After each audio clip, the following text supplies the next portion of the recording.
ഒരു അസുലഭ സന്ദർഭമാണ്. എല്ലാം അല്ലാഹുവിനെ ഓർക്കാനുണ്ട്. പടച്ചിറപ്പിനെ സ്മരിക്കുക എന്നതാണ് ഇത്തരം ഘട്ടങ്ങളിൽ നമുക്കുണ്ടാകേണ്ട ഏറ്റവും വലിയ ഒരു കാര്യം.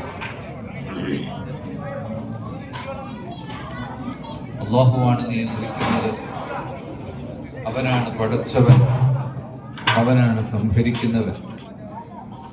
അൽഹംദുലില്ലാഹ്, പൗരപ്രമുഖരായ രാഷ്ട്രീയ രംഗങ്ങളിൽ നിന്നുള്ള മതസാമൂഹ്യ മേഖലകളിൽ നിന്നുള്ള നിരവധി വ്യക്തിത്വങ്ങൾ നിത്യേന നമ്മുടെ ഇഫ്താർ വിരുന്നിൻ്റെ ഭാഗമായി മാറുന്നുണ്ട്. കേരളത്തിലെ സൗത്ത് ഇന്ത്യയിലെ ഏറ്റവും വലിയ വ്യവസായികളിൽ ഒരാളായ മൈജി ഷാജി, അദ്ദേഹം ആണ് ഇന്നത്തെ നമ്മുടെ പ്രധാന ഹോസ്റ്റ്. നമ്മോടൊപ്പം ഉംറ കഴിഞ്ഞ് എത്തിയിരിക്കുകയാണ്. അല്ലാഹു തആല ഉംറ ഖബൂൽ ചെയ്യട്ടെ. മർക്കസിനോടൊപ്പം ഉള്ള ഈ സഞ്ചാരം അദ്ദേഹത്തിൻ്റെ ജീവിതത്തിലെ ബറക്കത്തായി അല്ലാഹു ചൊരിയട്ടെ എന്ന് ഞാൻ പ്രത്യേകമായി പ്രാർത്ഥിക്കുകയാണ്. അദ്ദേഹത്തിൻ്റെ കൂടെ അനന്തർ ഷാജി, വേറെയും സുഹൃത്തുക്കൾ. അതേപ്രകാരം കോഴിക്കോട്ടെ ഭൂമി ഏറ്റവും അറിയുന്ന കാരാടൻ എന്ന പേരിൽ അറിയപ്പെട്ട സുലൈമാൻ സാഹിബ്, അദ്ദേഹവും നമ്മുടെ സാമൂഹ്യ സേവന മേഖലകളിലെ സഞ്ചാരപഥത്തിൽ എന്നും കൂടെ നിൽക്കുന്ന ഒരു വ്യക്തിത്വമാണ്. അതുപോലെ ഈ സദസ്സിൽ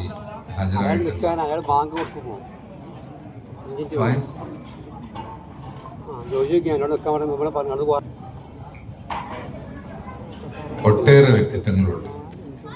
ഇവിടെ എല്ലാവരും ഒന്നിച്ചിരിക്കുകയാണ്. ഈ ഭൂമിയിലാണ് നാം ഇരിക്കുന്നത്. നിലത്തിരിക്കുന്നു എന്നത് ഭൂമിയിലിരിക്കുന്നു, ഞാൻ ഭൂമിയോളം ചെറുതാണ്. അല്ലാഹു അക്ബർ എന്ന വചനത്തിനാണ് കാത്തിരിക്കുന്നത്. അല്ലാഹുവാണ് വലുത് എന്നാണ് അതിൻ്റെ അർത്ഥം. അല്ലാഹു അക്ബർ എന്ന വാക്ക് മനുഷ്യൻ പറയുമ്പോൾ ഞാൻ ഏറ്റവും ചെറുതാണ് എന്നാണ് അറിയിക്കുന്നത്. റസൂലുള്ളാഹി സ്വല്ലല്ലാഹു അലൈഹി വസല്ലം തങ്ങൾ ഭക്ഷണം വന്നാൽ നിലത്ത് സുഫ്ര ഇരിക്കും. എന്നിട്ട് തങ്ങൾ പറയും, ആകുലു കൽ അബ്ദി അന അബ്ദുൻ ആകുലു കൽ അബ്ദി, ഞാൻ അടിമയാണ്, ഞാൻ അടിമയെപ്പോലെ ഭക്ഷണം കഴിക്കും. എപ്പോഴും കൂടെ ഒരാളുണ്ടാകണം. ഭക്ഷണത്തിന് എപ്പോഴും ഒരാൾ കൂടെ ഉണ്ടാകണം. കാസർകോട്ട് ഈ അടുത്ത് പള്ളി വികസിപ്പിക്കാൻ വേണ്ടി ഖബർ മാന്തിയപ്പോൾ അനങ്ങാതെ കിടക്കുന്ന ഒരാളെ കണ്ടു. വസ്ത്രമൊന്നും കേടുവന്നിട്ടില്ല. അത് പള്ളിയുടെ പ്രസിഡന്റിൻ്റേത് തന്നെയായിരുന്നു. എന്താണ് ഇയാൾക്ക് ഇത്രയും വലിയ മഹത്വം എന്ന് അന്വേഷിച്ചപ്പോൾ പ്രത്യേകമായ ഇബാദത്തുകളോ ഒന്നും കാണാൻ കഴിഞ്ഞിട്ടില്ല. കൂടുതൽ അന്വേഷണത്തിൽ അറിയാൻ കഴിഞ്ഞത് അദ്ദേഹം കൂടെ ഒരാളില്ലാതെ, ഒരതിഥിയില്ലാതെ ഭക്ഷണം കഴിക്കുകയില്ല എന്നതായിരുന്നു. വീട്ടിൽ ആരും ഇല്ലെങ്കിൽ അദ്ദേഹം റോട്ടിൽ പോയി നിൽക്കും. എന്നിട്ട് ഏതെങ്കിലും ഒരു സഞ്ചാരിയെ കൂട്ടിക്കൊണ്ടുവന്ന് അവരുടെ കൂടെ മാത്രമേ ഭക്ഷണം കഴിക്കുകയുള്ളൂ. അപ്പോൾ അതൊരു വലിയൊരു ശീലം തന്നെയാണ്. ഇത്ആം. മദീനയിൽ വന്നപ്പോൾ റസൂലുള്ളാഹി സ്വല്ലല്ലാഹു അലൈഹി വസല്ലം തങ്ങൾ പഠിപ്പിച്ച 4 പ്രിൻസിപ്പിളുകളാണ്. അത്ഇമുത്ത്ആം വഅഫ്ശുസ്സലാം വസല്ലു ബില്ലൈൽ വന്നാസു നിയാം വസിലുൽ അർഹാം. 4 കാര്യങ്ങളാണ്. അത്ഇമുത്ത്ആം, ഭക്ഷണം കൊടുക്കുക. പാവപ്പെട്ടവർക്കും സുഹൃത്തുക്കൾക്കും എല്ലാവർക്കും ഭക്ഷണം കൊടുക്കുക എന്ന് പറയുന്നത് നിങ്ങൾ വ്യാപകമാക്കണം. വഅഫ്ശുസ്സലാം, സമാധാന സന്ദേശം പ്രചരിപ്പിക്കുക. അസ്സലാമു അലൈക്കും എന്ന് പറയുന്ന അഭിവാദ്യം, അത് ലോകത്ത് ഇസ്ലാം പഠിപ്പിച്ചതാണ്. സമാധാന സന്ദേശമാണത്. വസിലുൽ അർഹാം, ഗർഭപാത്രത്തിൽ കൂടെ കിടന്നവർ, അവിടെ നിന്ന് നേരത്തെ സഞ്ചരിച്ചവർ, രക്തബന്ധങ്ങൾ, ആ ബന്ധങ്ങൾ തമ്മിലുള്ള ആ ബന്ധത്തെ കൂട്ടിയിണക്കണം. ഒരിക്കലും കുടുംബ ബന്ധങ്ങൾ പൊളിഞ്ഞു പോകാൻ പാടില്ല.